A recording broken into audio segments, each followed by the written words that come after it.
Hans Vestberg, Chairman and CEO of Verizon Communication, joins us now to give us some insights into how brand culture and leadership can influence positive change. Hans, it's lovely to see you. Can I start by asking you a little bit about your personal journey when it comes to sustainable business? So my journey started probably some 15 years ago. I was working with the Millennium Development Goals, which was the predecessor of the global goals that we have right now. And I was in Africa, and I saw the impact of the mobile phone to the remote healthcare workers, where we could collect a lot of information. And clearly I saw that sustainability and building sort of new solutions that are scalable and sustainable, that's why I started my journey with sustainability and saw the impact on the technology we're working with. Okay, and you joined Verizon in 2018. Tell me how the company has changed. I think, first of all, this is a company that is now 20 years old, enormous success the last 20 years. I came in and defined a model where we actually had a lot of things we wanted to preserve, a lot of things we wanted to strengthen and transform. So we made the model for transforming the company forward, very much around our brand, our culture, and also that we're managing all the four stakeholders, the customers, the employees, society, and the shareholders.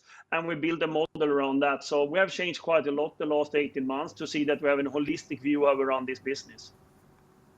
And has brand culture and leadership itself sort of changed recently anyway? Are companies mirroring the evolution of both?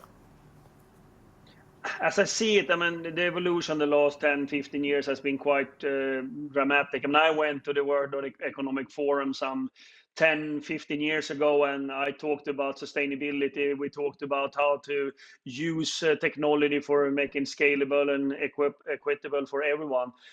Today, I think that many companies are thinking about connecting the purpose with their employees and with their customers, and moving sort of thinking about society being part of their main strategy instead of having it as a philanthropy or something like that. And that has changed dramatically, and that goes for Verizon as well. And all the constituency around us is asking for it. If it is our employees or if it's our customers, all of them are asking for us to be purpose driven, and that's where we're going.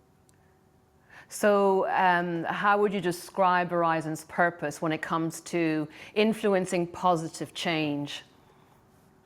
It's pretty easy. I mean, if you have a strategy like us, we are one of the biggest telecom companies in the world. We're connecting people. Our job is to do that for our customers, but also for the society. So what we are doing, we're focusing a lot on education. Obviously, you need broadband, you need STEM education, which both of them are part of our strategy, because we need more children and especially girls to be part of education to technology. Then we do a lot in when it comes to a better world, when it comes to all the sustainability. So we are focused very much around the things that is part of our strategy. And broadband is transforming so many things in our society. So if it's education or healthcare, that's where we are focusing our strategy. You've mentioned that technology underpins all of the sustainable development goals. Can you expand a little bit on that?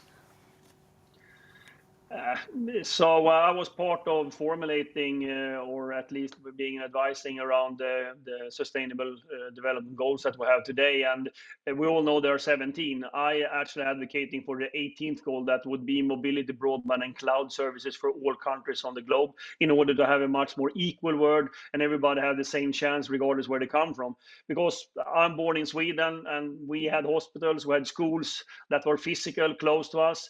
Many children in this world will not have that, and the only way to scale that in a sustainable way is actually to use mobility, broadband, and cloud. Now it is 17 goals, but you can also see that in all the 17 goals today, mobility, broadband, and cloud are very visible, and it's part of the solution to make this world a better place and equal for each and everyone, wherever you're born and wherever you come from.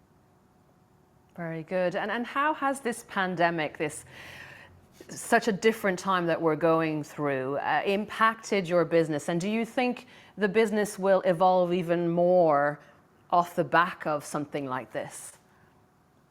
So of course it has impacted any company. I mean, we have now 120,000 employees working from home, but we also have some 15, 20,000 people that actually is serving the so important and critical infrastructure that we are running for this country and for the whole world. So that has impacted us quite dramatically. And then the usage of the network has dramatically changed. I mean, a lot of citizens, of course, are working from home. So we have 1,200% growth when it comes to collaboration tools in our network.